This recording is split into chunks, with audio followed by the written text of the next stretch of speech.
In today's video, I'm going to teach you how to remove save items in Depop. If you've saved a few listings while browsing and want to tidy things up, here's the cleanest way to remove them. Start by opening your browser and heading to depop.com. Make sure you're signed in to the correct account so you can see your personal activity.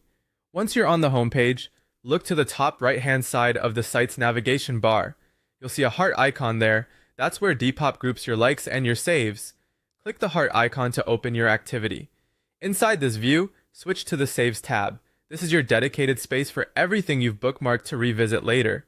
Take a moment to scan through your saved items. If you have a lot, you can scroll or use your browser's search to quickly spot the item you want to remove. When you find the item you want to clear from your saves, click the listing to open it.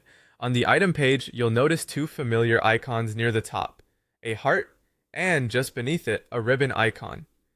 The heart represents liking an item, while the ribbon represents saving it to your list for later. If the ribbon is colored or filled in, that means the item is currently saved. To remove it from your saved items, click the ribbon. You should see the color or fill disappear immediately.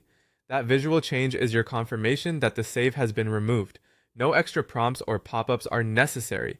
Think of it as a toggle. Colored ribbon means saved, outline ribbon means not saved. If you want to double check, head back to the heart icon at the top right.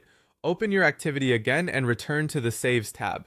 In most cases, the item will no longer appear. If it still shows up, give the page a quick refresh and check again. Sometimes the page needs a moment to sync, especially if your connection is slow or if you have multiple tabs open. If the item remains after a refresh, reopen the listing and verify that the ribbon is indeed not colored, then revisit your saves. A few tips before we wrap up. Make sure you're viewing the correct tab, likes are separate from saves, and keep an eye on the ribbon icon when you're browsing. Clicking it again will resave the item, so only toggle it off when you're sure. That's all there is to it.